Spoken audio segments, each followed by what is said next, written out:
Hello, everyone. I'm Donna Fiducia. And I'm Don Neuen. And this is Cowboy Logic Radio.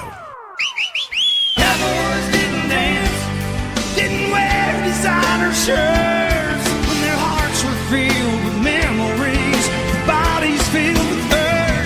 They would sit around the campfire and exchange a piercing glares. Back when the West was really wild, cowboys didn't dance.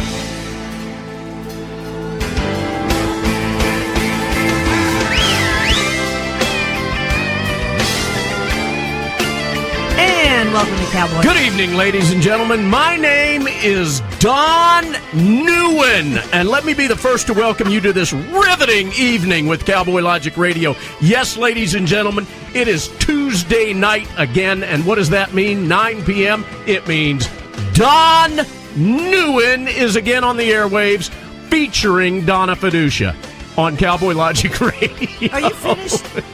Not really.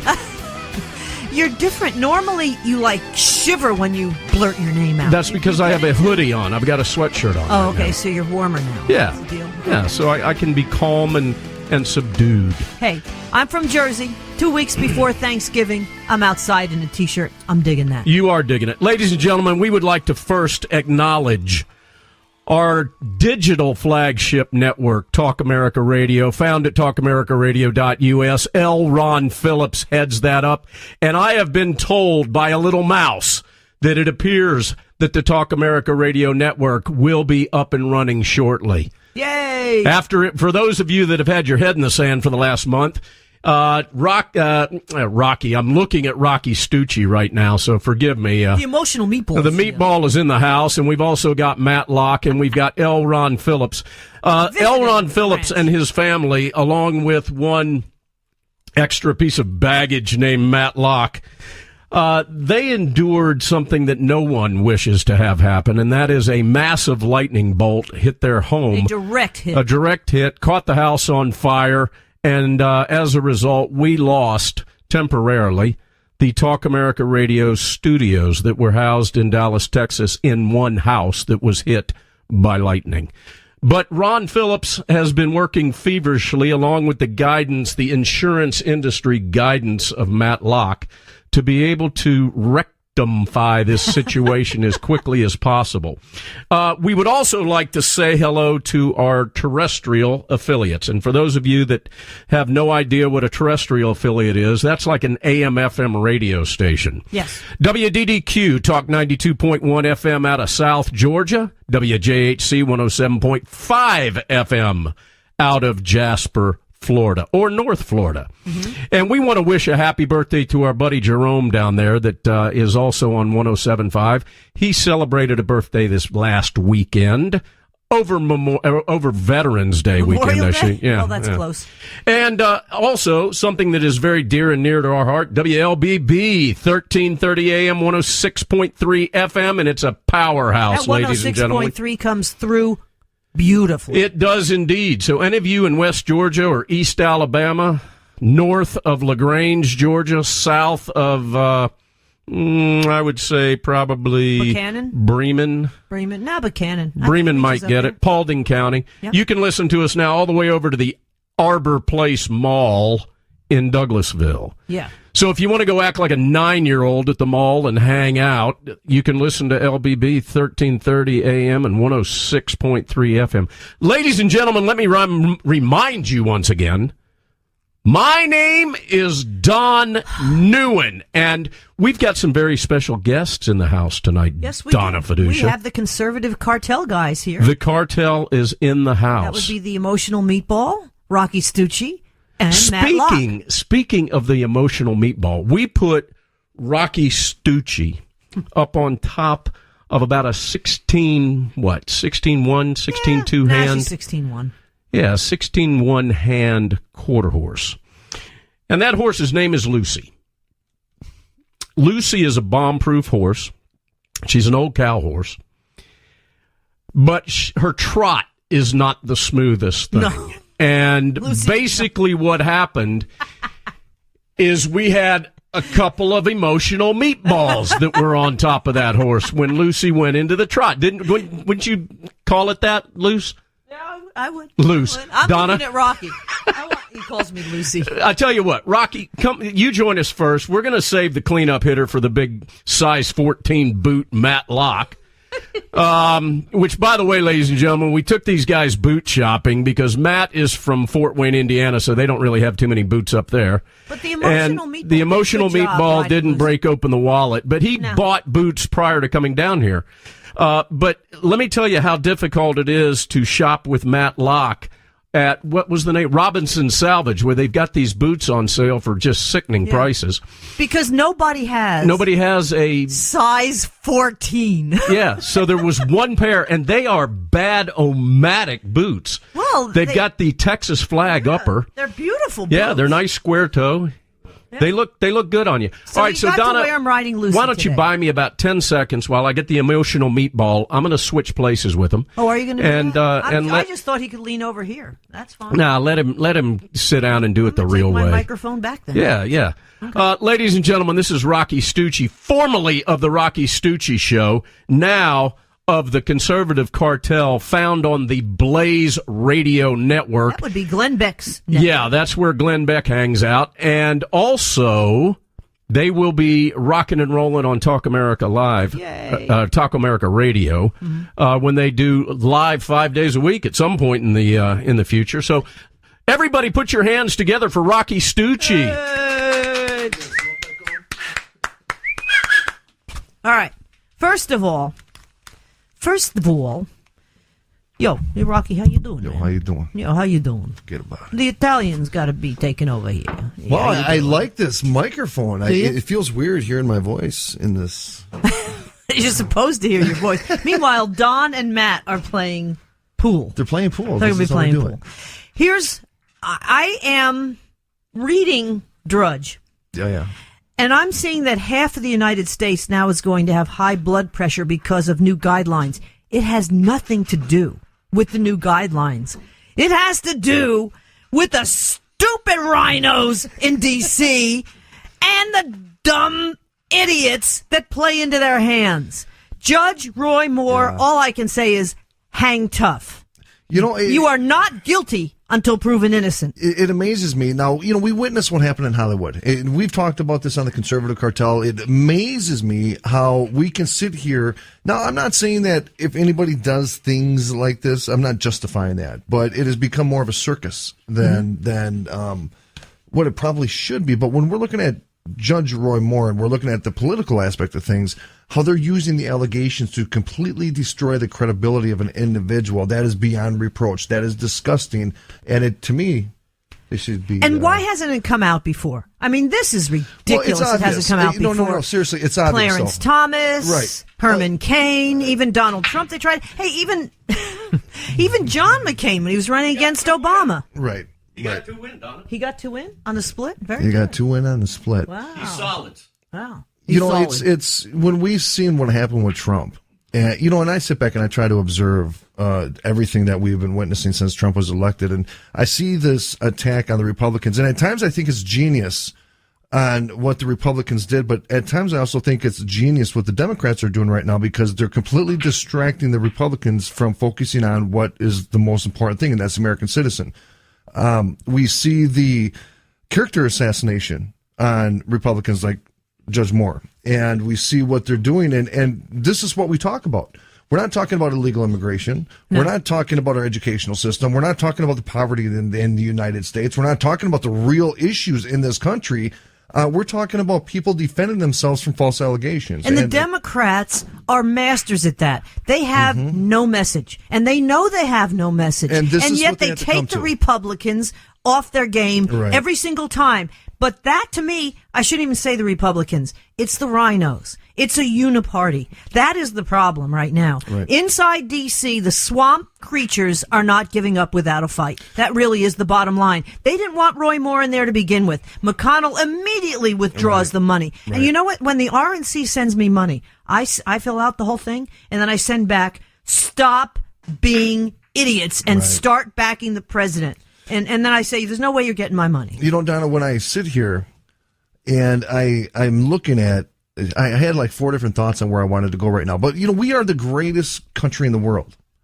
And when I look at the behavior of what we're seeing, and I'm not just saying it's just the Democrats, there's a lot of things that even the Republicans have done in recent years that I don't agree with. But we're looking at the leaders of the greatest country in the world that are now at the brain mentality and the behavior of kids in junior high school. Yeah. And when we look at all the problems we're having in our country, the infrastructure issues that we're having in this country, the financial situations we're coming across in this country, the things that we should really be focusing on, it almost seems like it got put on the back burner. And well, that's the whole point, because you got to create chaos. But are we not embarrassed? Look at Iran. Look at China. Look at Russia. Look at what's going on in Turkey. Look at what's going on in Saudi Arabia. We have a major situation happening in Saudi Arabia that nobody's even talking about right now. The Democrats would do a better job with this. This is the reason why we're in this mess, because of the last 8 years. This is my biggest issue, is that we have these countries that are going to be a major militaristic style threat to the United States. We have radicalized organizations like ISIS, like the Taliban, like Al Qaeda, like Boko Haram. We have all these organizations at a global scale, radical organizations, not organized governmental militaries, that are escalating in size and power and strength. And we see what's happening in Europe. We see what's happening in Sweden. We see what's happening in France. We see what's happening in Britain. And if we continue to allow these Democrats and Republicans to play the games that they're doing, we are going to seriously put the integrity of the United States in major jeopardy. Well, it's anti-colonial. Oh, it's absolutely anti-colonialism. That's the really problem. Absolutely. That's the really big problem. Meanwhile, you've got Democrat Senator Robert Menendez, who is on trial, and he's going to get off because the jury's deadlocked, at least on these bribery charges. And so now the attorney, of course, his attorney is saying, we got to have a mistrial. We got to have a mistrial.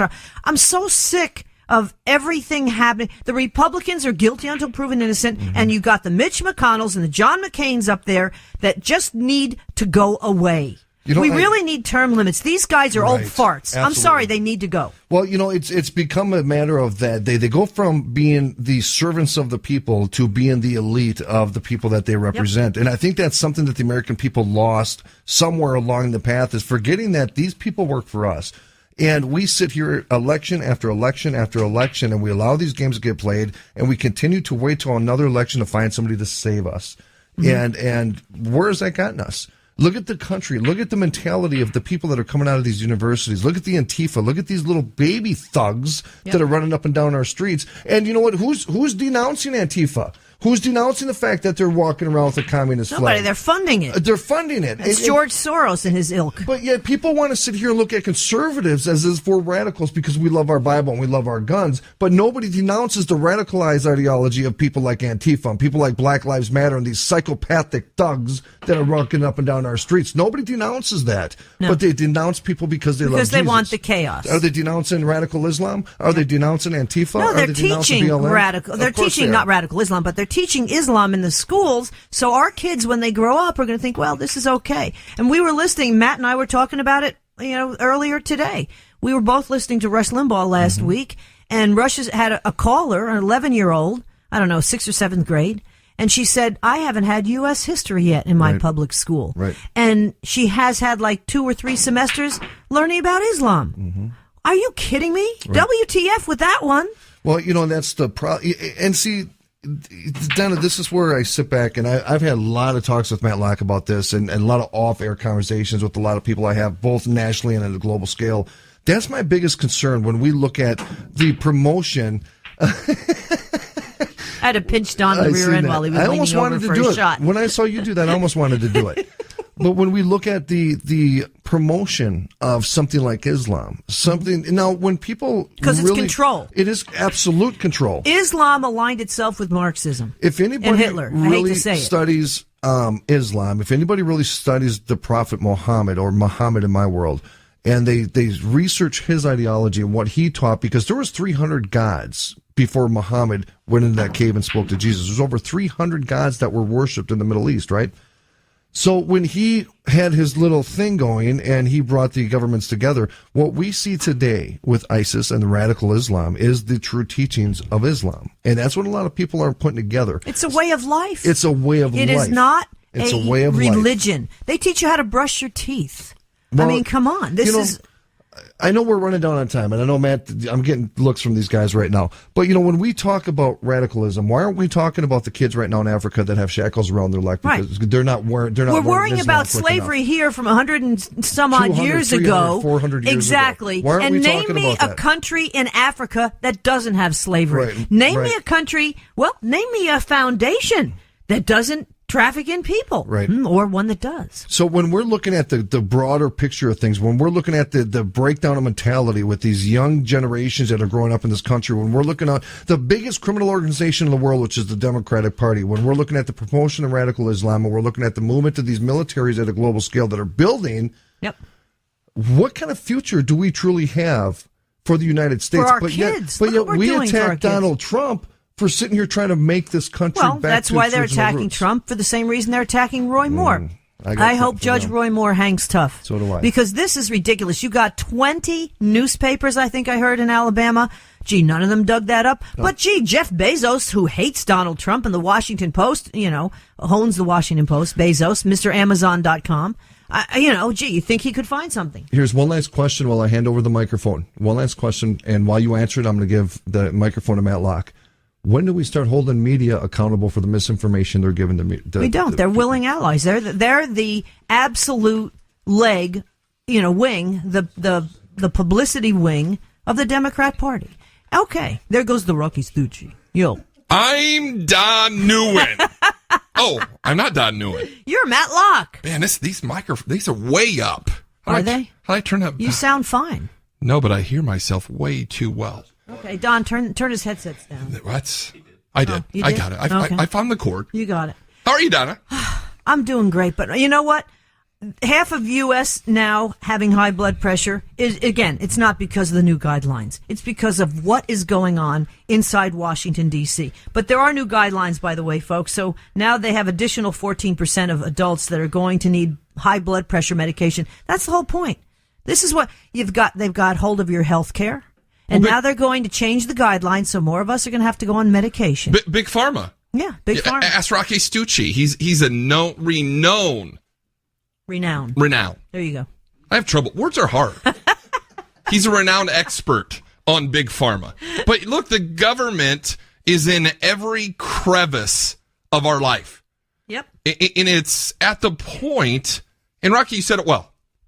When do we start holding to account these people that are running our lives? We're trying to. The problem is that the swamp is not giving up without a fight. That's the problem. Well, the swamp's got a lot of money. Yeah. And a lot of control. Yep. And a lot of influence. And they want things, so they find people that will give it to them because they're weak in character. Yeah.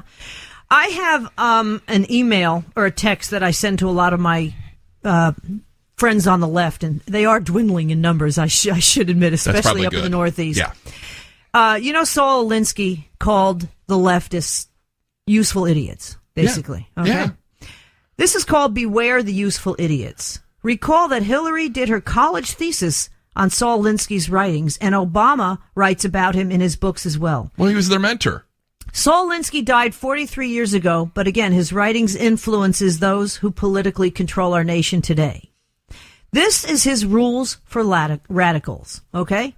Anyone out there thinks that this stuff isn't happening today in the U.S., you need to put your head back in the sand, okay?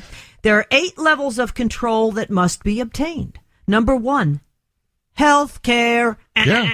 Imagine control health care, and you control the people, because if you don't let them get medications, they're yours. Well, but Donna, where did all this start? 16-ounce sodas in New York City. Yeah, I'm sure. De Blasio. Yeah, well, and he gets reelected. Our little commie guy up there, right. Poverty is number 2. Increase the poverty level as high as possible. Poor people are easier to control, and they will not fight back if you are providing everything for them to live on. Hey! Imagine that. Let's look at the debt here. That's number 3. Increase the debt to an unsustainable level.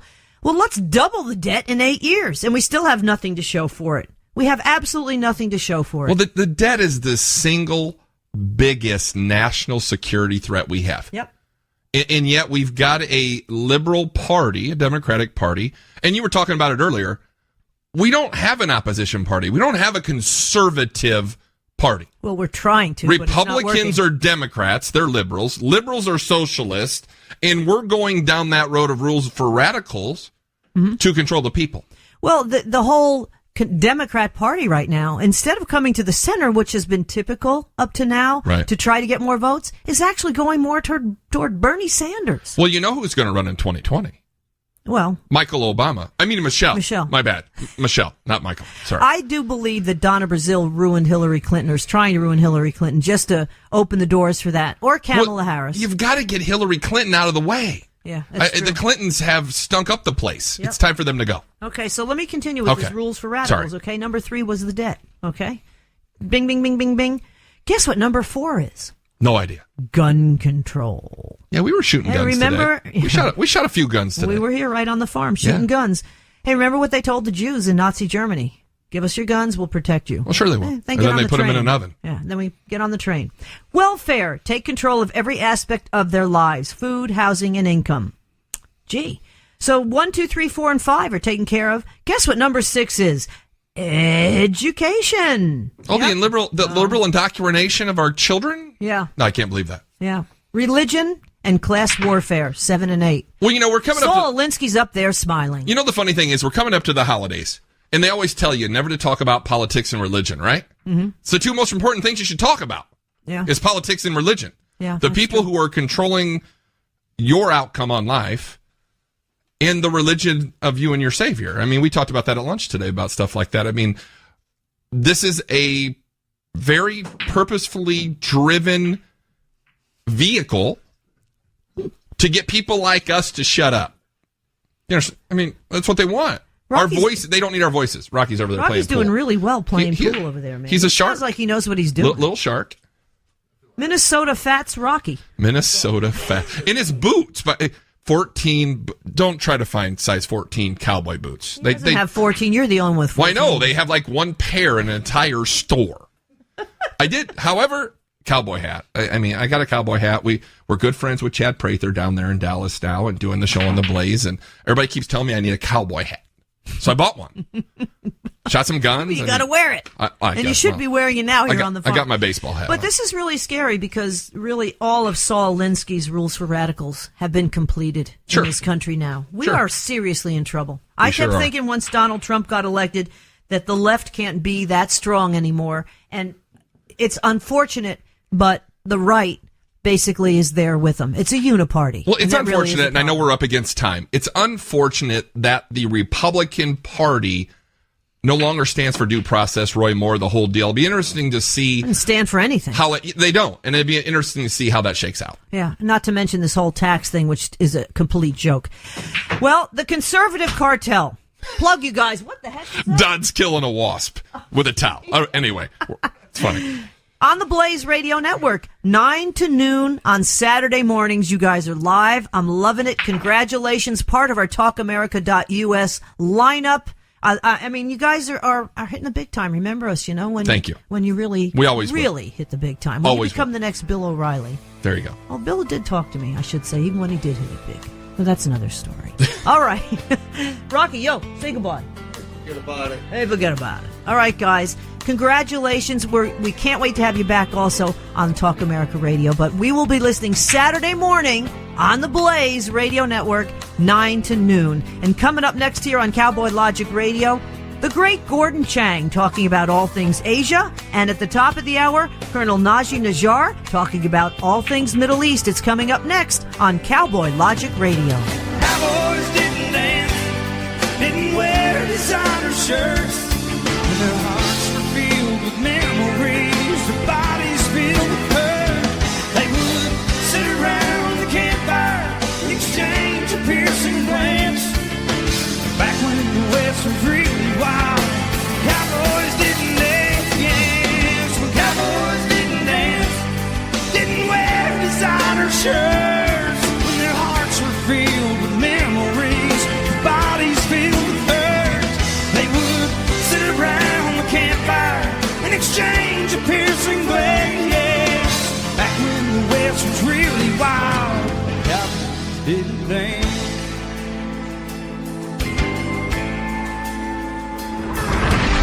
Check us out on the web at cowboylogic.us.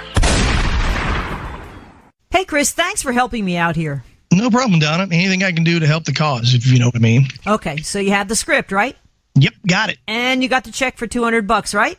Yep, got it. Okay, let me count you down. 3, 2, 1.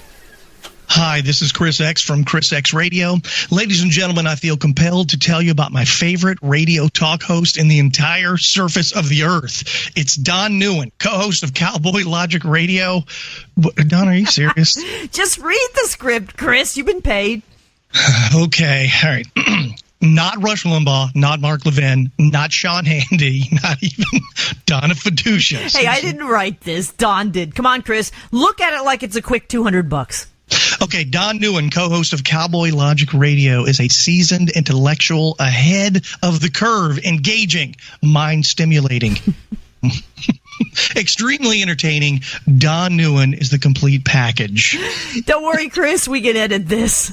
Oh, thank God. Copy that. All right, catch Don NEUEN, co-host of Cowboy Logic Radio, my favorite talk radio host, right here on Talk America Radio. Check the schedules for showtimes at talkamericaradio.us. All right, thanks, Chris. Now spend that $200 quickly before Don realizes it's missing out of his checking account. I will. ATA Digital Dallas. Talk America Radio. Hi, this is Michelle Malkin from CRTV.com, and you're listening to Talk America Radio. Accuracy and range are a necessity. Now comfort is an option as well. Nemo Arms introduces the Omen 300 Win Mag. The Omen 300 is perfectly balanced for reduced recoil, creating sub-minute of angle accuracy. And fit for the tightest of tolerances. The Omen is offered in carbine or full-length models with a 10 or 14-round magazine. American-made, owned, and designed. Nemo Arms is setting a new standard in modern sporting rifles. Find out more at NemoArms.com. Hi, this is Dr. Kelly Ward from the great state of Arizona, and you're listening to Talk America Radio, the new dominant force in conservative talk radio. I lost my brother Frank in the Battle of Iwo Jima. He served on 4 combat tours in Vietnam, in Iraq, Afghanistan. There's a life that was lost behind that pin. I put it on for my wife, For my husband, my brother, my dad, my son. we wear it because we honor those that we lost. To learn more about the stories behind the Gold Star Pins, visit goldstarpins.org. This is Lieutenant Colonel Bill Cowan, Vietnam vet and Fox News contributor, and you're listening to Talk America Radio at talkamericaradio.us. Hey, everybody, they're back on again! Cowboys didn't dance, didn't wear designer shirts, when their hearts were filled with memories, their bodies filled with hurt. They would sit around the campfire and exchange a piercing glance. Back when the West was really wild, cowboys didn't dance.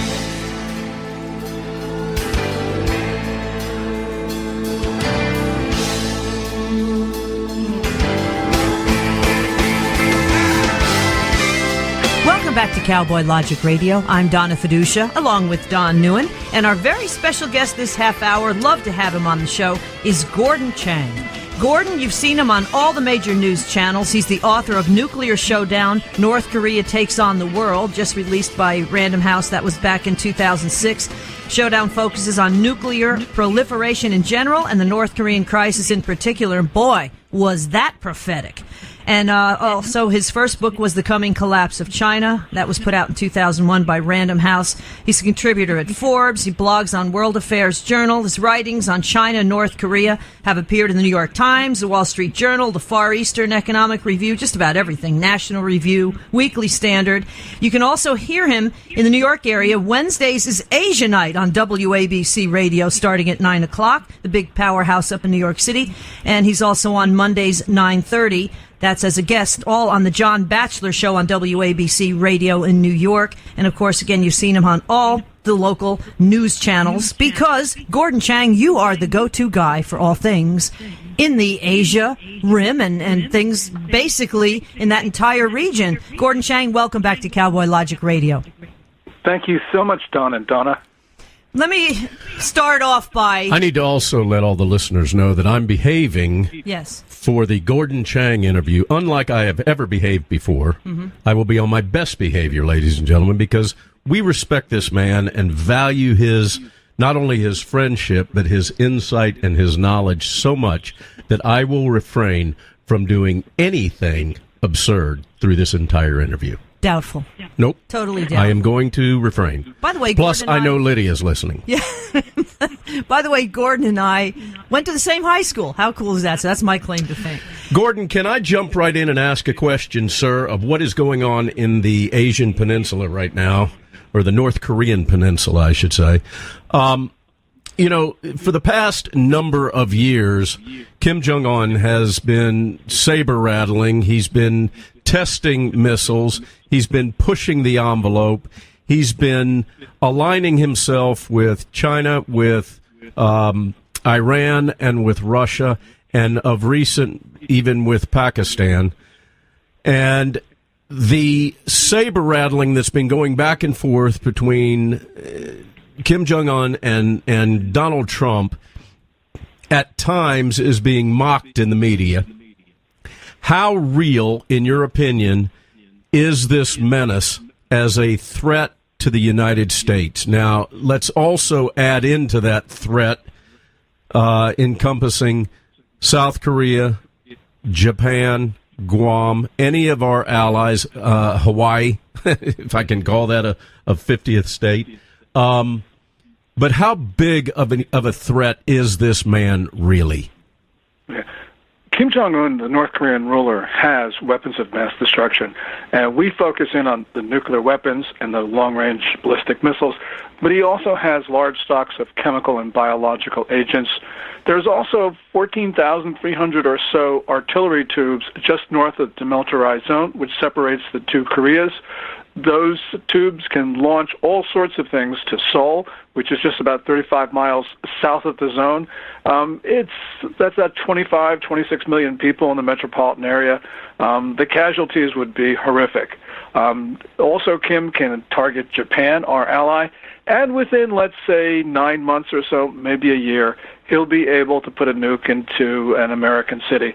So this is a threat which, for us, in many ways, is existential. Kim talks about killing Americans, and the Chinese have been weaponizing him. So he's almost like a proxy for Beijing. One other quick thing, and that is that North Korea proliferates most everything it has in its arsenal. Each year, it's estimated that the Iranians pay the North Koreans somewhere between $2.5 to $3 billion. That's for missiles, also for nuclear weapons technology. And so this is not just a threat in North Asia. This is a threat which encompasses other parts of the world. See, this is what gets me, because you're talking about an insane ruler, in my opinion, being, the jerk in North Korea. But the alignment with Iran is huge. They have another $150 billion that Obama gave them, and not to mention the Russia angle. And this is very scary stuff. Well, in all those images of Syrian children being gassed, that's probably North Korean chemical weapons, because we know that the North Koreans have sold Bashar al-Assad chemical weapons.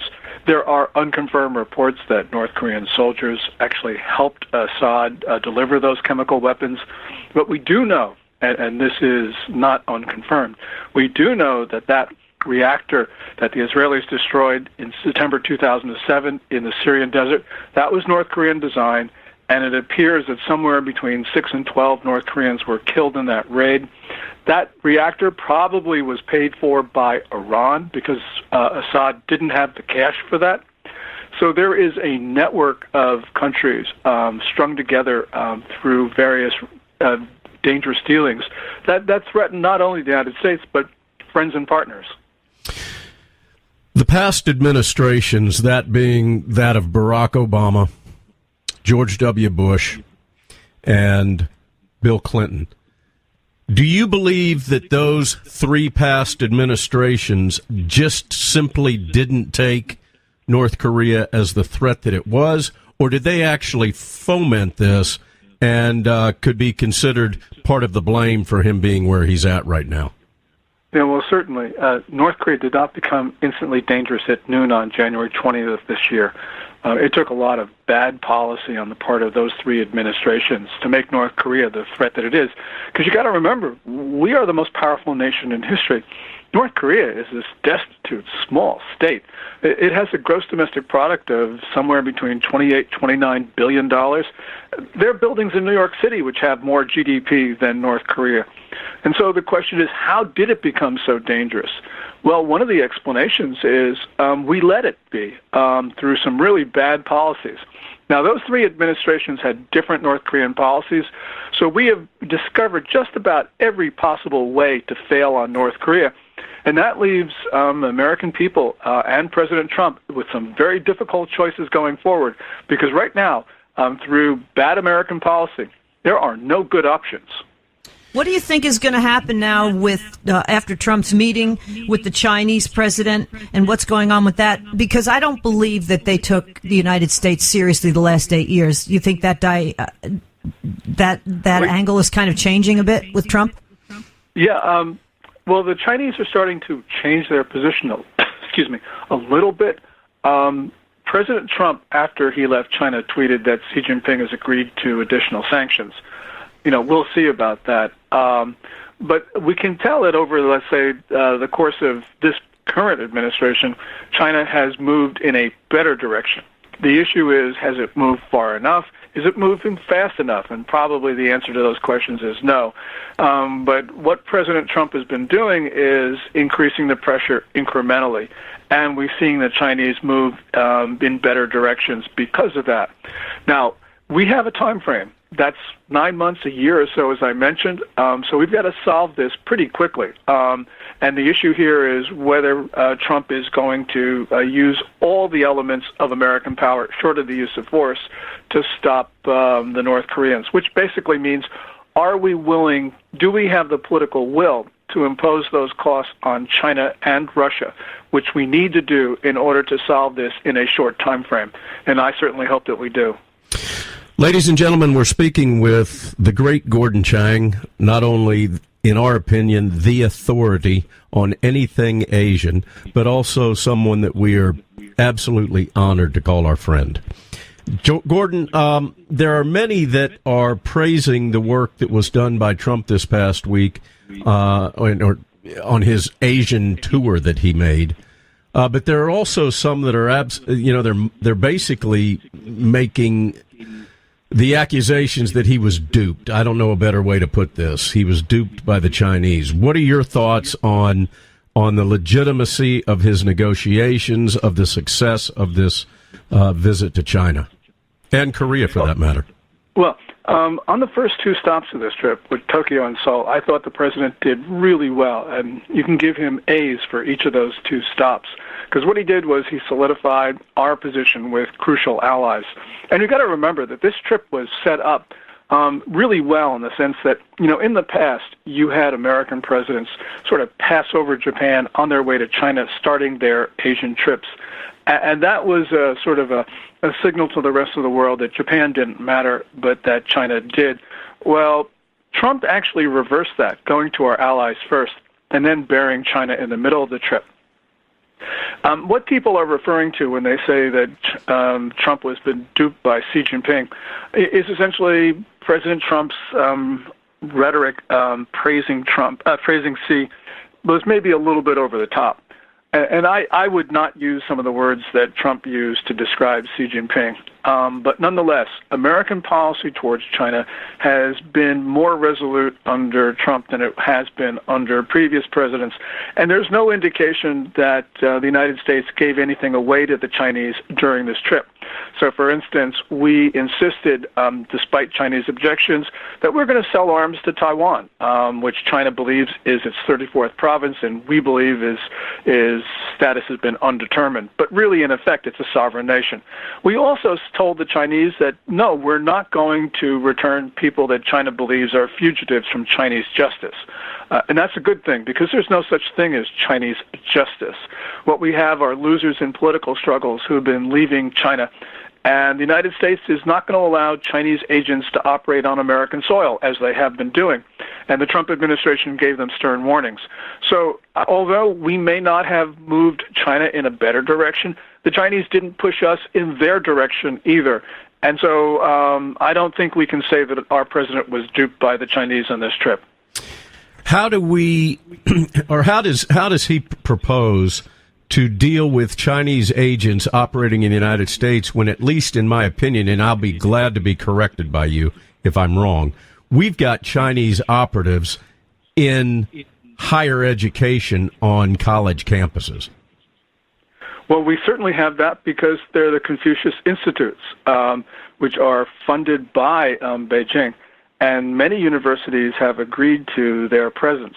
They're supposed to be just teaching language, but they, I think, are affecting the way these colleges look at China in a general perspective. So this is dangerous for us. And we also have these Confucius classrooms in secondary schools. So this is something I think we need to remove, this baneful influence. But what President Trump's team was talking about with the Chinese and what the Chinese were talking with us, we have actual Ministry of State Security operatives on American soil trying to get, for instance, Chinese to return to China by threats, coercion, all the rest of it. This is completely unacceptable. And both the Obama and Trump administrations have worked very hard to try to get China to stop it. I think we're going to have to start imposing some real costs on Beijing because they have not been listening to the warnings of the last several years. Do you feel that there is any national security risk involved for the United States with regard to any aspect of this $250 billion deal that he struck with China? That's a great question, Don. First of all, this $250 billion, which was first announced as $9 billion by Wilbur Ross, the Commerce Secretary, and then the following day they announced $250 billion. Just a little different. It's a little different. Most of these are documented, if they're documented at all, by memorandums of understanding. It's not firm contracts. And so those deals may never go forward. So this number is quite inflated. As Bloomberg said, in order to get to $250 billion, you have to use some fuzzy math. But, I agree with you. I think that there is a national security implication, not only for American investments into China, but Chinese investments into the United States. With regard to the former, American multinationals putting money in China, those multinationals have affected and will continue to try to affect American discourse on China by getting the United States not to impose costs on the Chinese for unacceptable behavior. Even with regard to predatory trade practices in China, a lot of American companies don't want us to raise the issue because it would affect their business, they think. And so that's really, I think, that's problematic. Also, of course, Chinese investments in the U.S., very dangerous, especially when they're in the technology area, because the Chinese have been buying up U.S. companies cheap for their technology. Some of this technology has military applications, so I can't see why we would ever permit this. There is some thought in Washington about changing the rules for the Committee on Foreign Investment in the United States, CFIUS. We need to tighten those up to make it clear that essentially no Chinese investments will be permitted unless they are all scrutinized and then specifically authorized. That's the way I would do it. I would turn the system on its head and just make sure that China does not invest in the United States. How do we prevent China from continuing to steal and emulate the blueprints for any of our technology? I mean, one of the things that they're exceptionally good at is taking and creating a blueprint for something that someone has created, say, in the United States, and then be able to emulate it in China. Yeah, the answer to that question is to impose costs on China that are greater than the benefits they're receiving. People estimate that China each year takes somewhere between $300 and $600 billion of U.S. intellectual property.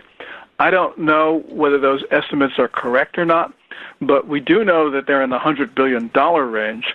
And we have not imposed costs on China, so of course they're going to continue to take it. This is the result of bad American policy, that we allow the Chinese to steal this stuff.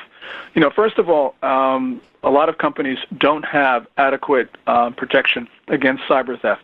That's our fault. But it's the fault of the government for just watching this happen year after year after year and doing very little about it. So, for instance, one of the things that we probably should be considering is imposing across-the-board tariffs on Chinese goods. Make it so difficult for China to sell in the U.S. that they have no choice but to do what we want them to, whether we're talking about stopping cyber theft or North Korea, for that matter. Well, yeah, that was the one thing that Trump talked about so much during the election. You know, this tweet thing, it's actually getting to be a little bit humorous, but it is kind of scary given the fact that it's with Kim Jong-un. But of course, over the weekend, tweeted that Trump was old and insane, and Trump, of course, takes the bait and says not just calling him Rocket Man, but called him short and fat. I mean, it's humorous in a way, but then we are going to actually talk with NAJJAR at the top of the hour, who is really an expert on what is going on as far as threats in the Middle East.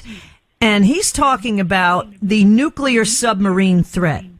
And, you know, it's one thing that we could have Kim Jong-un fire a rocket and the Rocket Man fire a rocket toward the United States and really hurt our grid in many ways, shapes, and forms. But he said what nobody talks about is how a nuclear submarine could do the same thing to the east and the west coast. And this is very scary because, again, we are so vulnerable, and I do believe that we're really not taking fast enough steps to stop this cyber threat.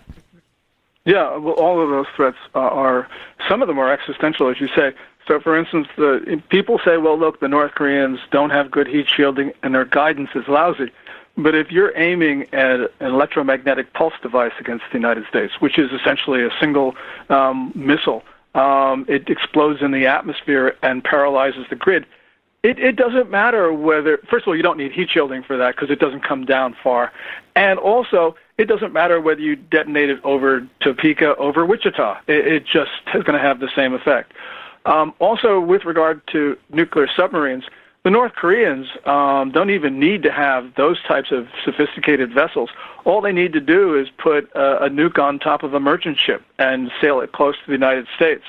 If they have a cruise missile, that'll work, or they just somehow get it close enough to the U.S. to detonate it offshore. There are so many things that the North Koreans can do, and one of them is that threat that we rarely talk about, and that is the North Koreans smuggling a device into the United States across our largely undefended borders, putting it together in the city of their choice, and setting it off. And I think that actually would be the probable way for them to do this, because there would then be deniability about what had happened. So this is all going to be a matter of concern, you know, whether we're talking cyber threats, nuclear submarines, or whatever.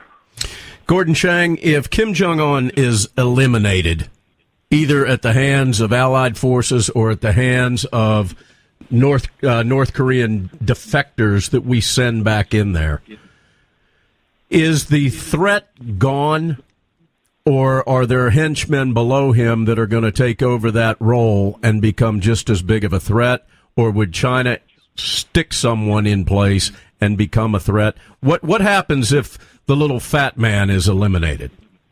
Yeah. And there's another scenario, and that is that other regime elements in Pyongyang get rid of him. Yeah, got to remember that Kim has executed something like 155, 160 senior regime figures since he took over in December 2011. That's far in excess of his father or even his grandfather at the stages of their rule. And if you add in the junior officials who have perished in the camps, Kim Jong-un's death toll could easily be in the 400 to 500 range. So this is a very bloody regime, and when you kill people, you know, you eliminate an enemy, but you also create others. So it's really possible that somebody else inside the regime kills Kim Jong-un. What happens? We don't know, because at least if you eliminate the Kim family, you eliminate a particular form of threat. Now, you could easily end up with North Korean generals in charge. They're not a very nice lot of people, but they might be more reasonable. And I think that is something that people have been thinking about. But any number of things can happen, including just the failure of the regime altogether and complete chaos. That raises the issue of what happens to the weapons of mass destruction, all sorts of issues that then raise about the Chinese moving over to take over North Korea, South Korea and the United States moving north to secure loose WMD. It all gets very confusing, and I don't think anyone really has a good sense of what would occur if the regime, if Kim Jong-un suddenly died from one way or another. Well, it'd be nice if his own people took him out. That would be a beautiful thing. Gordon Chang, we're running out of time. I want to give you about a minute to be able to explain to the listeners how they can find you, where they can find your books. Please give them the quick Gordon Chang contact. Yeah, I archive all my articles at my website, www.gordon. Let me see. GordonChang.com. I got it written down. CHANG.com, yeah. That makes sense. And my GordonChang.com. Yeah. And my Twitter handle is Gordon G. Chang. Oh, Gordon G. Chang. Okay, so that I didn't have. Your Twitter handle. GordonChang.com, ladies and gentlemen. Also, go to Amazon. You can find all of his books, and I believe, if I'm not mistaken, we've got them also on the TalkAmericaRadio.us website in the library. And Gordon is also on our kitchen cabinet because he is the go-to guy for all things Asia. He was the first guy up until recently when we added somebody that has an alphabet last name that starts before C. Sorry about that, Gordon. So he's second on the list there, alphabetically. And also, again, in New York, on the big powerhouse station I just loved when I lived up there, WABC Radio. You can hear him on Wednesday. It's Asia night, so he's on from 9 to 11. And also Monday around 9:30 in the evening with the John Batchelor Show in both cases, as he's the guest with John Batchelor. So check that out on WABC Radio in the New York area, Mondays and Wednesdays. Donna, before we close out this segment, and Gordon, while you're here, I want to encourage anybody at all that can follow you to the point of being able to come and see you speak. And I'm going to tell you why, Gordon, and you're way too humble to take this quietly, I should say. Gordon Chang is one of the most gracious, kind individuals that Donna and I have ever had the pleasure of speaking with and meeting and becoming friends with. So if you've ever got the opportunity to be able to sit and let him speak to you in a public setting and then have the opportunity to meet him, you will find out exactly what I mean. Gordon, it's an absolute honor to know both you and your beautiful wife.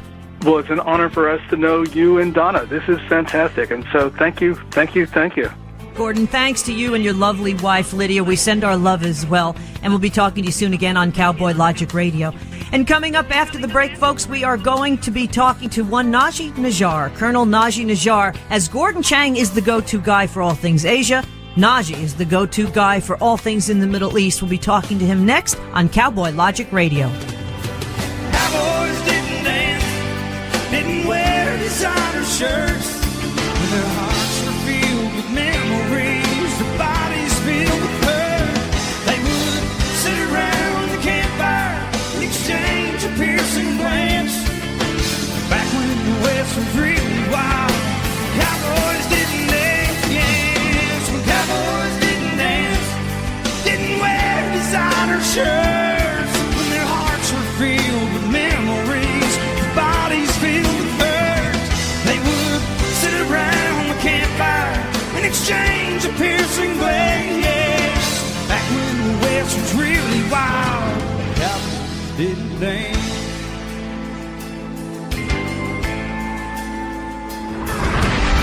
Check us out on the web at cowboylogic.us.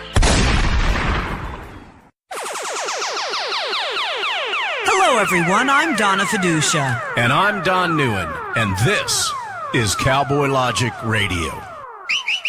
Cowboys didn't dance, didn't wear designer shirts. When their hearts were filled with memories, their bodies filled with hurt.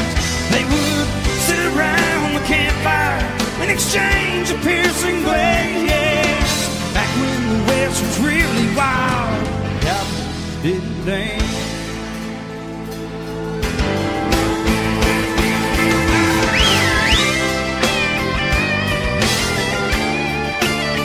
Welcome back to Cowboy Logic Radio. I'm Donna Fiducia, along with Don NEUEN. And our very special guest for this last entire hour, because we need a full hour, is Colonel Nagi NAJJAR. Well, Colonel NAJJAR was born in Beirut, Lebanon. He is a Lebanese Christian Orthodox currently living in the United States. He attended the Roosevelt University, Chicago, Illinois school as a business major. He's a board member of the French College Protestant Français, and he has currently a real estate business in California. But you should know, Colonel NAJJAR he's a colonel in the Lebanese army, first of all, so he knows his military stuff. Yeah, Donna, he also is Major General Paul Vallely's Middle East advisor. Exactly. And when General Vallely went into Syria a few years ago, it was under the guidance and the protection of Nagi NAJJAR. Exactly. So whenever we've got anything that we need to talk about Middle East, Colonel NAJJAR is the guy that we go to. I called him last week, ladies and gentlemen, and I basically said, sir, it looks like the Middle East is imploding. Are you able to give me a sit rep on that? Now, ladies and gentlemen, for those of you that don't know what a sit rep is, it's a situation report, much like the drive time sit rep. Every night of the week, I call into Denise Simon. I get a sit rep on what's happened for the day. Now, what you're about to get is the authority, in my opinion, on the Middle East, unquestionably. He travels back and forth. He travels to Europe. He goes up and advises and consults with Major General Paul Vallely. This is the go-to man. So my suggestion to all of you is that you grab a pen and paper, you sit down, because for the next two segments, Colonel Nagi NAJJAR is going to explain to us, as simplistic as he can make it, the absolute convoluted and complex situation that is going on in the Middle East. Mm-hmm. Colonel NAJJAR, welcome, sir, once again back to Cowboy Logic Radio. Don, good morning. Donna, good morning again. Good morning to everyone. The exclusivity that I have on Syria, Don, is that the Syrian rebellion had appointed me as a liaison officer between them and the West. So that gives me the upper authority to manage communication bridges and operational steps that you might need on the ground, such as intelligence information, any visit for any Western official. These same channels were operational in rescuing few hostages in the past. And in this kind of business, you just want to make sure that you don't climb the ladder from the bottom to the top. You want to go from the top to the bottom. Mm-hmm. The ground is a very complex ground. Unless you know the ABC of the business, don't step in. Well, that's why we're coming to you, sir. There are things changing. I'm sorry, Colonel. Things are changing so fast and furious, though, in the Middle East. So, so our listeners can really get a handle on this. Please explain the recent changes in the Middle East of the Middle East chessboard, because that's what it is, a chessboard. Sure. We spoke in the previous sessions, Donna, that there were several layers in the Syrian conflict taking place.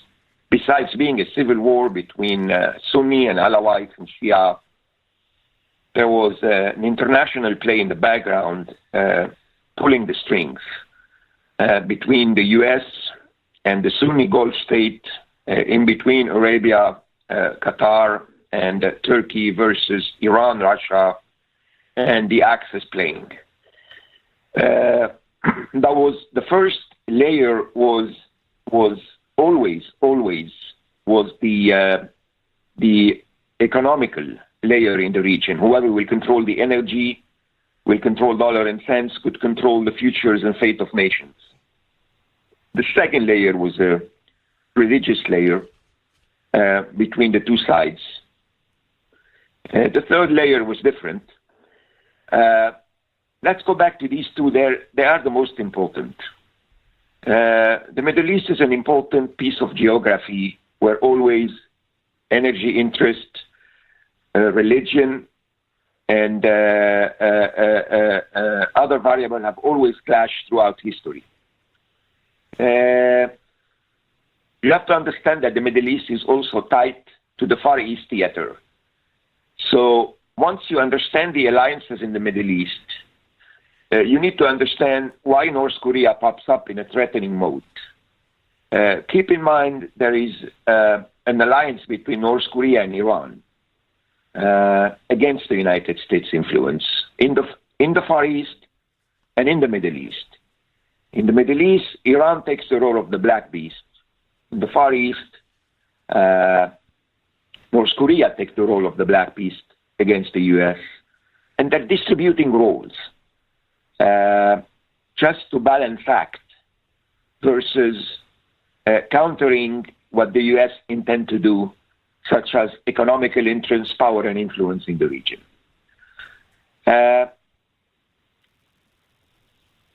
It's more being difficult to hide the current mess. I believe the current U.S. administration is on the right track in the region. In a different mode than what the Barack Obama administration have approached and realized in the Mideast. In the Mideast then, when Obama was in charge, the U.S. have appeased Iran in such a way that the removal of Saddam Hussein then by the Bush administration have completely surrendered the Middle East to Iran. Iran took over Iraq, despite that the U.S. fought a bloody battle, a bloody insurgency for 7-8 years, intended to rebuild a friendly Iraqi army, which was a mistake in my opinion.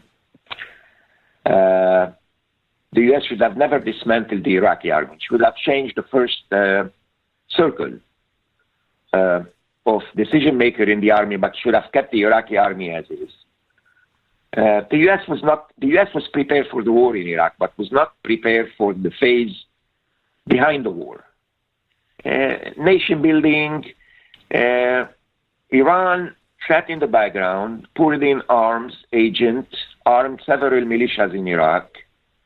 The current government in Iraq cannot take a single decision besides being pushed by the British and the American and armed. The entire arms of the Iraqi army is American. The Abrams tanks, all the weaponry. But it's definitely Iran who is calling the shots. The Iraqi government will not take a decision in Iraq without conferring to Iran. All the major battles within Iraq are being led by the Iranian Republican Guard, Qasem Soleimani in particular, and you have his deputy in business, this guy wanted on the international list with the white hair, I'll get to his name in a second, Al-Muhandis. He was accused of masterminding the bombing of the U.S. Embassy in Kuwait decades or 2 decades ago. So this is the kind of people that Iran is employing to replace the gap of removing Saddam Hussein. Now, it's good to understand what triggered ISIS in the area. Is it ideological? No. ISIS was never, I don't want to say it was an action. ISIS was a reaction in the region. It reached the peak of looking at an ideological threat, which it is to a certain extent because fanaticism has ruled the area. But you have to understand that when Iran is taking over the Middle East, from Iraq to Syria to Lebanon, forming dozens of allies of Hezbollah militias, you have Hezbollah Lebanon, Hezbollah Iraq, PMU, a million militia being built by Iran, over 30, 40 armed militia to the teeth. Then don't expect the opposite underground, which is the Sunni underground, to speak with moderation. Dirt needs dirt. Extremism needs extremism. This is how ISIS was born. You cannot counter Iranian extremism in the region with the liberal reformer movement. It's inconsistent, doesn't work. Okay? The IRGC is very tyrannical. Nasrallah said it in many speeches that the final intent of Hezbollah is to establish the great Wilayat al-Faqih, the great Persian Empire, from Iran to Iraq, Syria and Lebanon to reach the Mediterranean. Russians stepped in. So the Syrian war is not anymore a local war. It's been a war by proxy, an international war fought by local proxies. Even the Russians are playing active part in this fight. The Iranians too. And I believe they do have the upper hand. To go back to Colonel, let me ask you a quick question about ISIS, if you don't mind me interrupting you for 1 second. Yes. When we spoke last week, you said in no uncertain terms that ISIS is not being defeated. They're simply underground right now. Is that correct? Of course. Okay. Because you cannot contain ISIS or the existence of ISIS in Mosul and in Raqqa. That's rubbish. Now, they've been defeated. Raqqa has been the Syrian Dresden, like America did in Germany. They flattened Raqqa and they went in. The first mistake America did in this, is that in order to beat ISIS, you don't employ Kurdish proxies just because you're comfortable with. You created a chaos on the ground in the region because so many regional states do not want the Kurds to have any active play in the region. One of them is Turkey. The second is Syria, the Syrian state, as well as the Syrian opposition. Iraq, the Iraqi government does not want the Kurds. We've seen the latest incident in Kirkuk, and the Iranians. So to play the Kurdish card was not very strategic. ISIS could have been beaten, Don, but America did not use the right instrument to play the game. And the Kurds understood at the end that America was not going to create a new war just to create a Kurdish state in the area, and the Kurdish leadership backtracked. ISIS in Syria was a Syrian problem.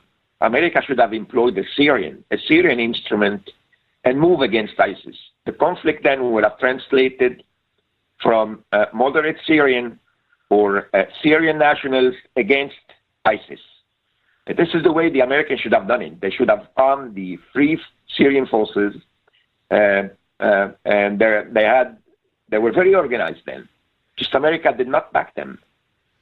It kept playing the Obama administration. Kept doing business with Qatar and Turkey. And Qatar and Turkey were playing a double game in the region, intending of fighting ISIS, but at the same time, we all know in the background what was going on. For the Colonel, for the listeners, so that I can brief them a little bit on some of our past conversations over the past few years. Yes. And help me remember the year. I want to say it was 2014, if I'm not mistaken, but you correct me, when you and Major General Valley made a trip into Syria at a time when John McCain was simply photo-opping at the border. Now, you went into Syria with the general, and you all met at that time with the leaders of the true Free Syrian Army, correct? And they're still in charge somehow. They don't have the upper hand because nobody's backing them financially. All the Qatari and the Turkish money have went to the Muslim Brotherhood-backed formations in Syria. This is who the Obama administration was dealing with, the Muslim Brotherhood, technically. The FSA was in the background, still in the background. The rebellion has split into several reforming underground movement. Saudi Arabia has its own axis. The Qatari has their own axis. And the Turks have their own axis. Each one was playing a different endgame. The Saudi have created a military room in Jordan called the MOC. They're backing most of the FSA units in the south, which discreetly they do have a door to the southern states also. This is not a secret, by the way. The Israelis have admitted that. In the northern front, the FSA movement then was managed by the CIA, by the Turks, and by the Qataris. And technically, the support was given, the management support was given to the Turks, and the Turks were only managing the Muslim Brotherhood unit through another military room called the Muslim Military Operational Command in northern Turkey through the Turkish intel, the MIT. The real FSA that we met with General Paul had a very strong presence on the ground. Again, nobody's backing them. In my opinion, the FSA was on a winning course in the beginning of the war. But the interference of Qatar, of Arabia, of Turkey have slowed down their progress and failed the rebellion. Because then the rebellion was very nationalistic then. But with all regret, these regional states have created a mess. They have played their own interest. Turkey have played the interest of growing influence in the area, using its own proxies, the Muslim Brotherhood, in Syria, Turkey, and everywhere. The Jordanian, Saudi Arabia, the Israeli in the background have played the southern front because, of course, southern Syria has a border with Israel, and Israel has a concern they don't want Iranian influence to grow in the area. So there was somehow a modus operandi of the enemy of my enemy is my friend, and they managed this theater to a certain extent. Boy, we see that a lot. We see that a lot in Syria, don't we, sir? Unbelievable chessboard. It really is. Colonel, let me just reintroduce you. We're talking with Colonel Nagi NAJJAR. He's a former intelligence officer in Lebanon during the civil war there. He currently resides in California. He's a real estate investor. He's a Middle East advisor on terrorism and political affairs, of course, for Stand Up America and Major General Paul Vallely, who just happens to be our partner with Cowboy Logic Radio. And he sits on the Talk America Radio kitchen cabinet, yes, he does, because there's nobody that knows more about the Middle East than Colonel Nagi NAJJAR. Let me also just say, in 2000, during President Clinton's administration, Nagi NAJJAR hosted a meeting in U.S. with the Congress and the help of Yosef Bodansky, a couple of congressmen actually, who were attempting to save the fate of southern Lebanon. And he served as executive director of the Lebanese Foundation for Peace, and since 2000 has been the executive director of the government of Free Lebanon in exile. So he really knows what's going on. He's got his feet to the fire, shall we say, as far as what's going on in Lebanon. Feet on the ground, boots on the ground, literally. That's what I was looking for. Hey, Colonel, and ladies and gentlemen, normally... Bodansky, by the way, Sefti Bodansky was a good asset, Donna. It's him and I that made the breakthrough to Libya then under the Bush administration when Gaddafi opened up a channel with the U.S., and then before the U.S. Congress went down to Tripoli and opened up the consulate, we made the breakthrough. Me and Sefi made the breakthrough with the Libyans. We met with Moussa Koussa, the chief of foreign intelligence for Gaddafi then. We met him once in Spain for the first time after 20 years of disconnect. The last time the U.S. spoke with Libya was when the B-52s have bombed Gaddafi's palace in Libya, and his daughter was killed. I remember that. So that was Reagan, right? Didn't Reagan do that? I don't remember what administration was, but Sefti Bodansky has a good intelligence mind. He understands it, and I really do respect this guy. We met Koussa then. We made the breakthrough. Gaddafi gave him the green go. The second meeting was held in Paris, which several Libyan military attended. The last meeting was done in London at his house, Saif al-Islam house, Gaddafi's son. And he was personally there. I was there. Bodansky was there.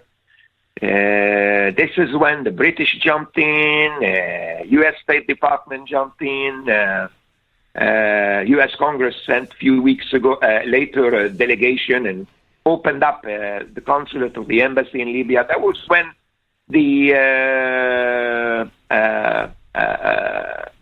this is when President Bush then went on public TV and said that Libya has been neutralized, is working with us, and have exited the axis of evil. We made this breakthrough. Technically, it was Sefi and I that did it. Of course, it was never on the news, and the U.S. No, it's not. No, and that's what got me. Who promoted the mechanism? Didn't that more or less lead to Benghazi? Because it seemed like the Obama administration didn't want to hear it, and Gaddafi was trying to, at this point, to work more with us because of what you were just talking about, and then all of a sudden, Gaddafi was already sending intelligence to the Americans. Right. So why did we stop him? Why did Hillary Clinton, as Secretary of State, do nothing and if anything, essentially, basically kill off create this huge vacuum? I never understood. In the first place, I never understood why the U.S. have bombed Libya. At the time, Libya was already cooperating with the U.S. That was a shock for me. The relation was there. Like what took overnight. I think it's part of a bigger plot. Well, Benghazi, exactly. There are people who actually surmised that they wanted to make some sort of base, like vacation area out of Libya, and because it is such a beautiful country, and it has a huge potential of oil. And you have to see what's circulating in the background. You have to ask the question again, why did the U.S. have left down Mubarak in Egypt, who was a 30 years ally for the United States? They dropped him in 5 minutes. Yeah. I mean, America has a loyalty problem. I'm speaking on the U.S. administration side. And it needs to fix up that problem. It had this loyalty thing since the days of the Shah of Iran. Correct. When the Khomeini revolution broke out in Iran in 1979, they dropped it. They shouldn't. Oh, really? You then feel with the Christians of Lebanon, when Reagan sent the Fifth Navy off the Beirut shore, and Hezbollah bombed the U.S. Embassy in the Marine compound, and America retreated, leaving their allies on the ground to be beaten up. Then it was Mubarak. Then it was something else. Look, we need to put a little bit that foreign policy house in order. And don't deal as with foreign issues as regular business. We understand that in politics there are no constant allies and no constant enemies. But you have to understand also the regional background. Like, we come back to what's happening in the region. It's a chessboard. The alliance are already set, and you can't change them. Okay, you have Israel from one side, allied with the U.S. with the Gulf state, the Sunni state, Arabia, Qatar and everybody, Kuwait, the UAE, Bahrain and everybody. And then you have Russia with Iran. Now you have the Saudi managing two conflicts. One conflict in Yemen, which behind the scene, the Israelis are also involved in that, because I understood that they are managing all these Saudi airplanes bombarding Yemeni targets in Yemen. And then you had Arabia interfering against Iran in Syria, okay? Which, in my opinion, Arabia have lost the shot in Syria. The Iranian and the Russian have the upper hand. The Americans, by manipulating the Kurdish Kurd, have lost leverage in the internal calculus, because the Kurds cannot compete with the hostile neighborhood like Turkey, like Iraq, like Syria, like Iran. I think it was the wrong card. We have tried to create a breakthrough in Washington, D.C. circle. General Paul was tried to be instrumental, begging them to intervene in the proper way that would serve U.S. national interest in the region. Nobody wanted to listen. They had preset calculus. Okay. Yeah. It's political. In my opinion. Colonel NAJJAR, real quick, we're not even gonna go to break. Yeah, ladies and gentlemen, we are going to stay with this. We're going to blow through the break and not take one. We're going to stick with Colonel NAJJAR all the way to the end of the show tonight. Colonel, would you do all of us a favor? And if you were to lay the Middle East, and then let's also include North Korea, or the Far East, I should say, and the United States on this chessboard. And let's say that so that I'm politically, and I'll qualify this so I'm not being politically incorrect if we have any liberals listening to us tonight. I'm going to use the white chess pieces as the allies to the United States, and I'm going to use the black chess pieces to Iran and Russia and their allies. Would you lay out as best you can, country by country, and I know it's convoluted and there's some countries where you've got 2 or 3 things going on at the same time, but would you lay out the Middle East as well as Asia, and for the listeners, of who is what chess piece and what color is that chess piece? Excellent. The collision over the control of the Mideast region was always playing in the Levant and in the Middle East between America and Russia through proxies. The proxies for Russia was Iran, and of course Hezbollah and its subdivisions, militia and everything, sub-players. And for America, it had Turkey from one end and Saudi Arabia from the other. These two alliances were playing for the Americans in the region. As we said, as we detailed, the Saudi-Iranian collision was working in the region in the beginning of the war, of the Syrian war, in 2 places, Yemen and Syria. In Syria, the Russians are gaining the upper hand so far, with Putin sending his airplane, his advisors, and the Iranians sending their proxies on the ground, the Hezbollah of the region from Iraq, the several Shia militia from Iraq, and the IRGC and Qasem Soleimani's voice. Somehow, Assad was in serious damage.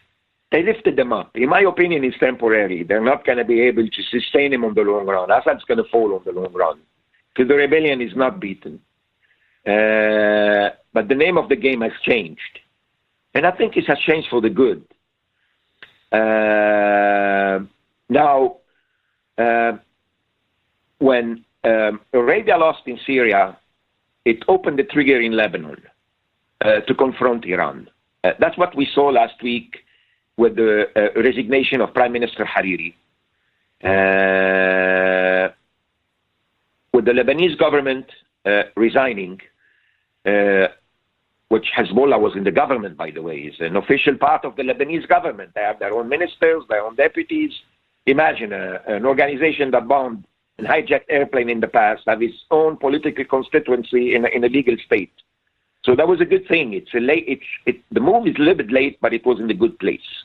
Okay, but again, the Saudi will not be able to manage the conflict alone against Iran. They triggered the first shot, a political shot so far, to downfall the Lebanese government. So they pulled the carpet under Iran, the political carpet, saying your terrorist proxies will not have a place in Lebanon. Okay. In my opinion, this move should have been done 7 years ago, not now. Because Iran have gained so much ground in Syria, Iraq, Lebanon. You don't see any U.S. presence. Iran calling the shots. And at the end of the day, you're going to have to intervene militarily to deal with these people. The Iranians are not people that you can compete with through politics. The growing pile of influence they extended in the regions has to be forced out of the region. And the question is, who is left to do it? So the fight since 9/11 until today was focused against Al-Qaeda and ISIS. In my opinion, with the fall of Mosul and Raqqa, which somehow they have diminished ISIS influence. It's not over, but it's been diminished, okay? The fight right now, the name of the game has changed, and the clock is ticking against Iran. And I think, in my opinion, if you want to compare the threat of terrorism against the U.S., Iran is the number one threat of terrorism, not Al-Qaeda, not ISIS. I would say ISIS is the B team of terrorism. Iran is the A team. The Iranians are very organized. They have a missile capability. They have deadly squad all over the world. Don't underestimate Hezbollah terrorism past. They're everywhere. From Southern America to within the United States, to Canada, to Europe, they have the networks. And believe me, if they activate their networks, things will be much worse than ISIS. The Iranian has to be taken very seriously, okay? Finally, there was some kind of consortium between Saudi Arabia, the U.S. and Israel in the background to diminish Iran's role in the region, okay? So right now we are on the good track. So far, the collision happened politically in Lebanon. Who is going to roll back Iran's influence militarily still has to be seen, assessed, and dealt with. Okay? Syria has an important disconnect. It's not a secret if I tell you that the Syrian rebellion have conducted several meetings with the Israelis without mentioning the location of these meetings. And under the table, they were trying to cement the political deals of the post-Assad momentum in the region. Now, within Israel, we had two schools of thoughts here. We have one school that we need to keep Assad, the devil that we know. And Assad is a secular face, he's a nice guy, his wife wears nice clothes. So this is the type of image the West wants to see. It forgot that in the background, Assad have no more men in his community, the Alawites. They're all dead. The only existence of Assad today in Syria is Iran. It's the Hezbollah of the region. Is the Russian airplane in Latakia. This is how Assad is still managing to survive. How long are these committed to stay? 100 years just for him to stay in power? I doubt it. The rebellion is still everywhere in Syria. It lost ground in few areas.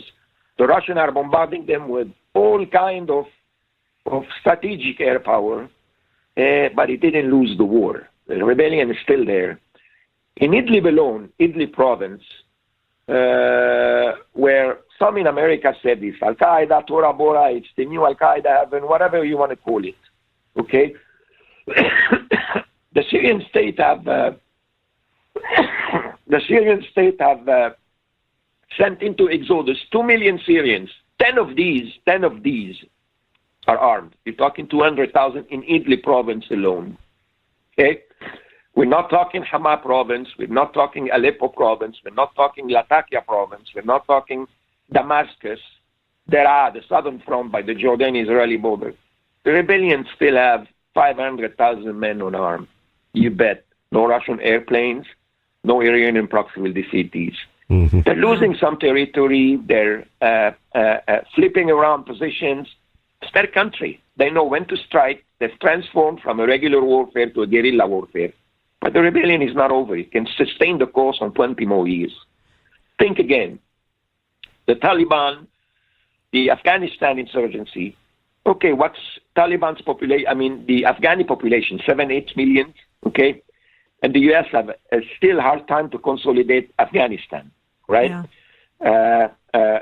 We still see that every day.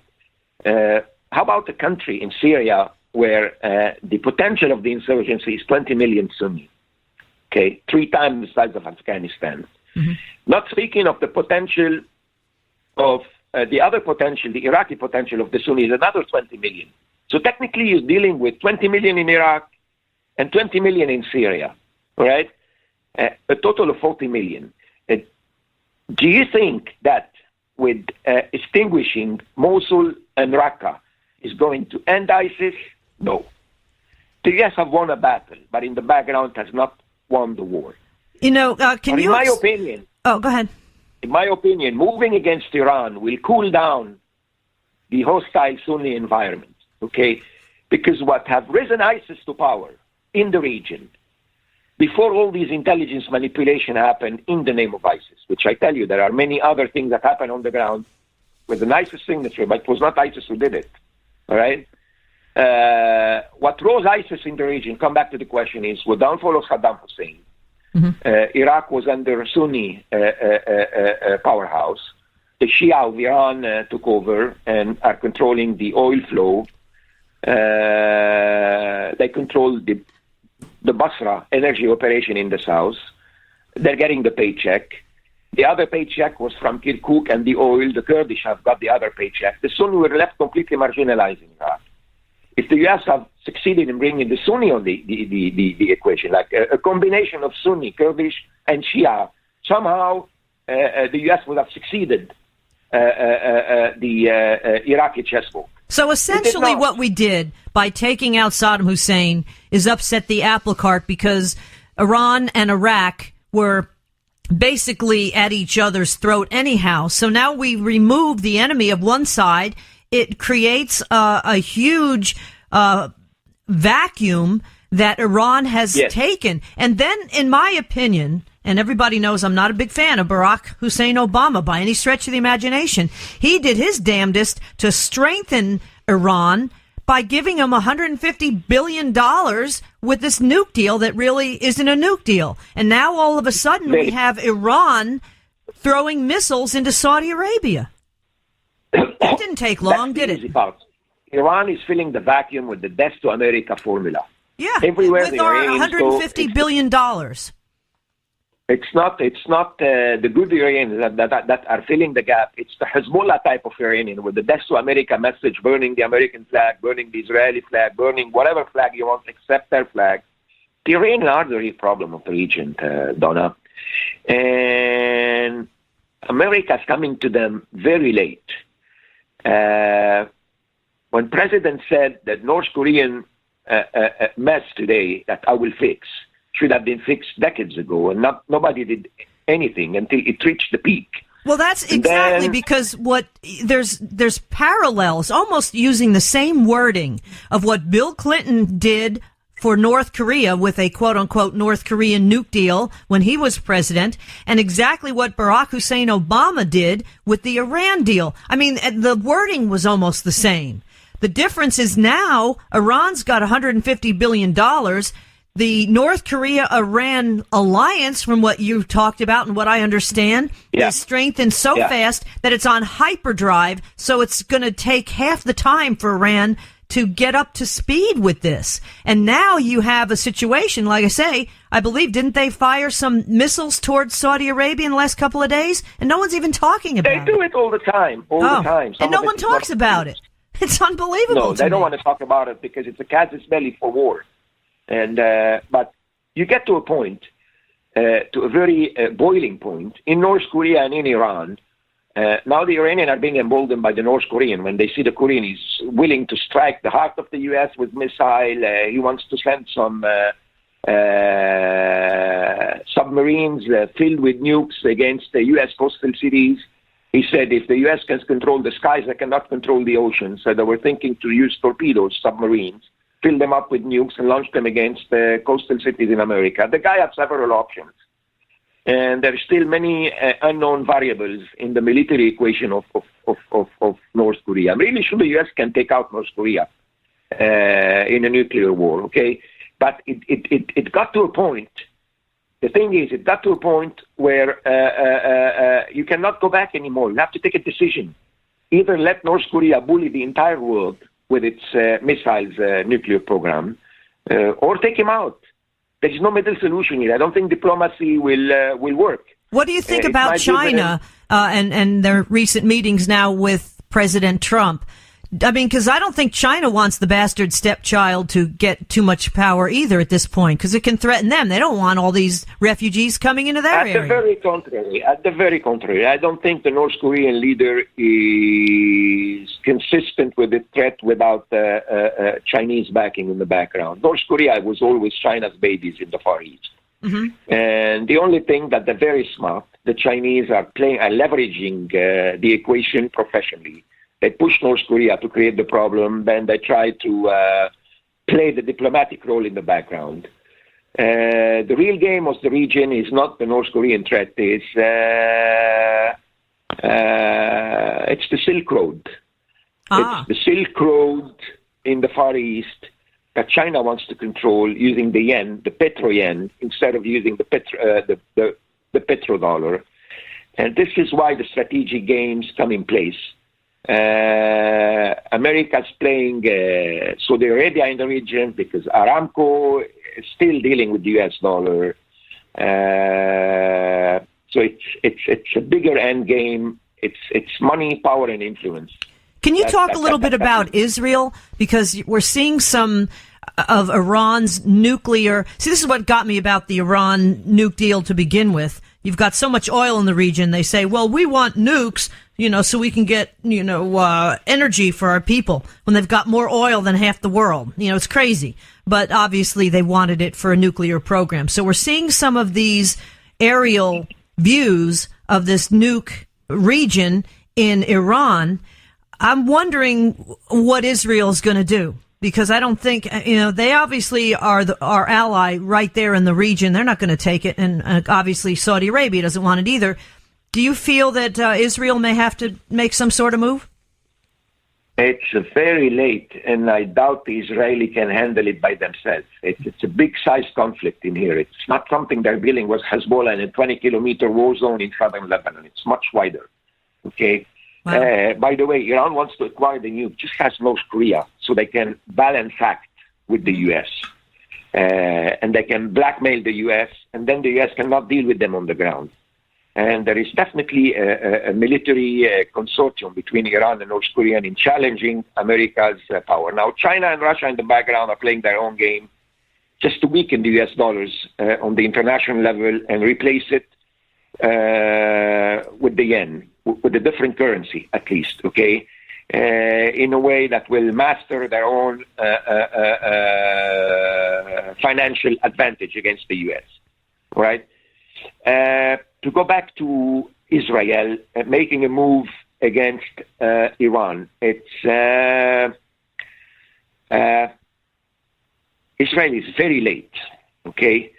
Since Ehud Barak withdrew from southern Lebanon in the summer of 2000, he gave the wrong message to the Iranians that the Israelis are not meant to deal with the Iranian threat, all right? So you have a very organized front that in southern Lebanon that's filled with almost 100,000 ballistic missiles, and the Iranian knows that most of the strategic targets to be hit in Israel are around Tel Aviv. If you take out Tel Aviv, the three-quarter of Israel is finished. So they have power water installation, the Dimona reactor under estimation, the electrical power grid under their missiles reach. Any move Israel is expected to make against Iran will be dealt with a rainfall of missiles, okay? Not only from Lebanon, from Syria, because the Iranians have somehow managed to open up another military front in southern Syria. So you'll have a stretch from southern Syria to southern Lebanon. That whole stretch will go in flames. Colonel, let me ask you a quick question with regard to Israel. Now, clearly, the Saudis and the Iranians are the most fierce of enemies. I think I'm correct in making that statement. Yes.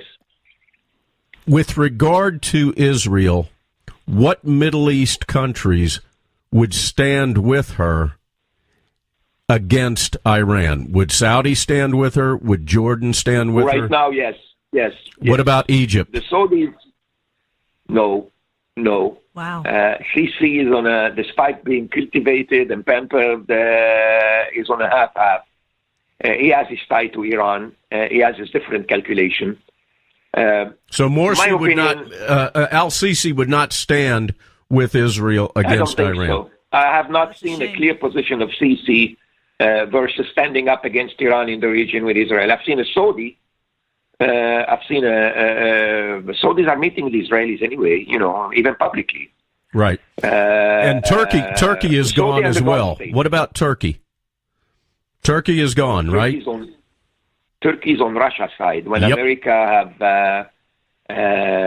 played the curve, which are the Turks' bitter enemy. See, this is what I'm saying. The people who were playing the chessboard in D.C., they did not mix the card properly. And I don't want to go into names, okay? But I'm speaking in general. Sure. By playing the cards, America have lost Turkey to Russia. The Russians were very clever. They pulled the carpet, taking NATO towards them. They gave them a Turkish stream, a pipeline that generates billions of dollars through the Black Sea to Europe. The profit will go to Russia and the Turks. They gave them... the Russian wants to build a nuclear reactor in Turkey with $20 billion or something. The S-400 missile.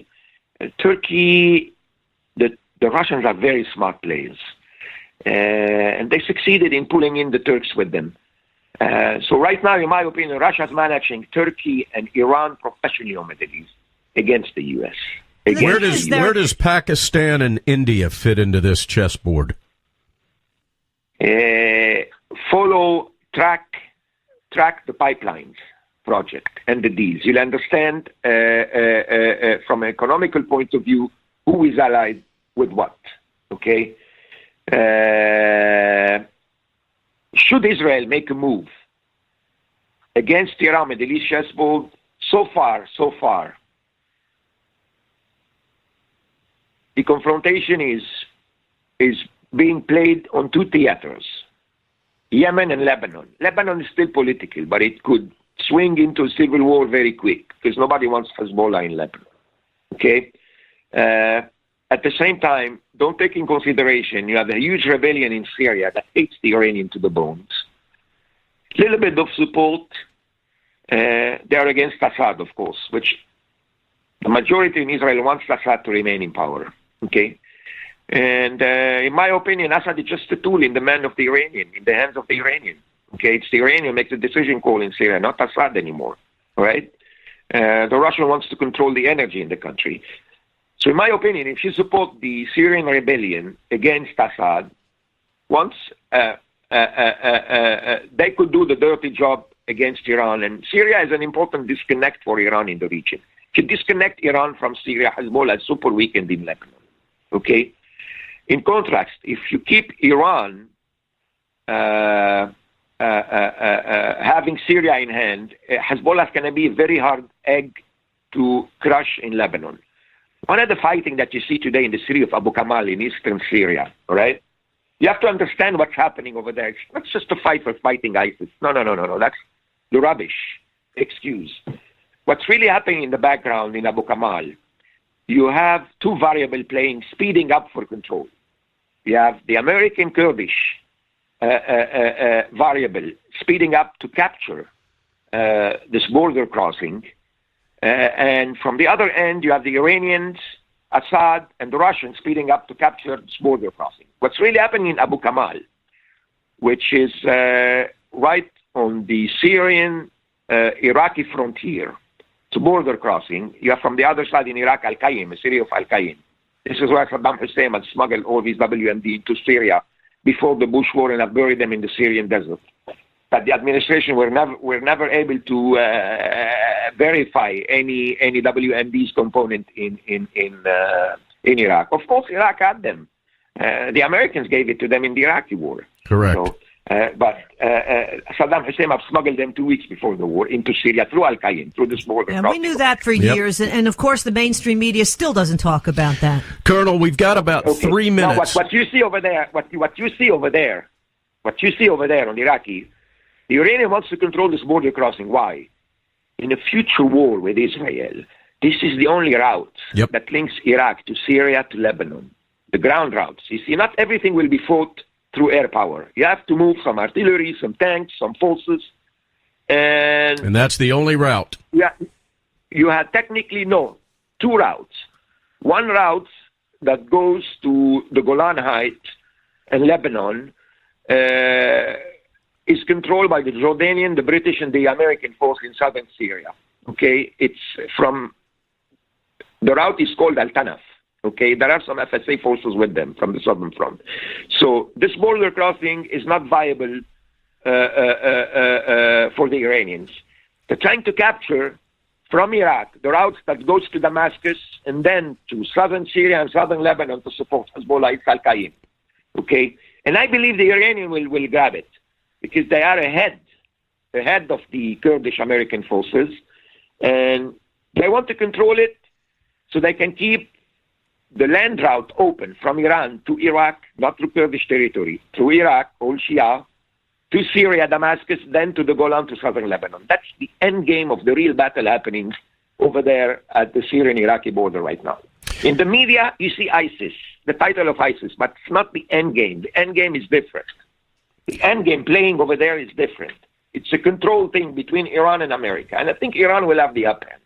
All right, Colonel, we are starting to run out of time. We have 2 minutes left. Well, less than 2 minutes, 1 minute and 30 seconds. I'm going to hit you with a hard question to answer in about a minute. If you were to sit down with President Trump and be able to advise him what would you tell them? And I'm sorry, but I've only got about a minute that I can give you to answer that one. Push down against Iran through proxies, recalculate the chessboard in the right direction, and knocking out Iran in Syria and Lebanon will disconnect Iran's powerhouse in Iraq and else. The battle has to be fought in Syria and Lebanon against Iran. Focus on these two theaters. That's and what where about Iran North will Korea? More seriously. What should he do with regard to North Korea? Contain North Korea as is, have the Chinese play the diplomacy in the background, but this guy has to be dealt with at a certain point.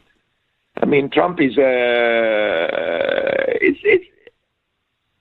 Trump is I don't want to say a decision maker, but he's a good president. He takes a decision. He doesn't have fear. He will do what needs to be done.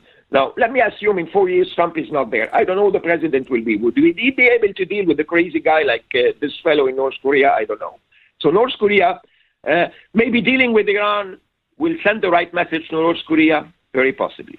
Well, he's got a mess to clean up because I believe the latter part of the Bush administration and the 8 years of Barack Obama certainly weakened us in that region and empowered Iran. Yeah, but the mess in North Korea is a nuclear war, Donna. Exactly. I don't know the consequences of this, what will it be. In the Middle East, it's not a nuclear war yet, but it could send the right message to the other axis that if we want to disrupt something, we can disrupt it. Exactly. And again, I tell you, the theater is Syria and Lebanon to give Iran the bloody nose in the region. Exactly.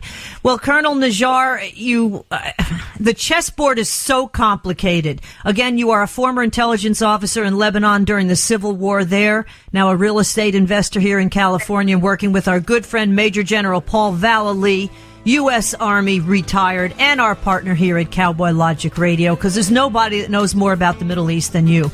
Colonel Nagi NAJJAR, again, thank you so much for joining us on Cowboy Logic Radio. We'll talk to you again soon. Thank you, sir. My very best. Thank you for all. Thank you. And that winds up another Cowboy Logic Radio. Folks, find us at cowboylogic.us. Again, everybody, have a great week. We want to thank our veterans one last time. I know it was over the weekend we had Veterans Day, but thank a veteran anytime you see one. And God bless America. Cowboys didn't dance, didn't wear designer shirts. Their hearts were filled with memories, their bodies filled with hurt. They would sit around the campfire and exchange a piercing glance. Back when the West was really wild, cowboys didn't dance, yes. When cowboys didn't dance, didn't wear designer shirts. When their hearts were filled with memories, their bodies filled with hurt. They would sit around the campfire and exchange a piercing glance, yes. Back when the West was really wild, cowboys didn't dance.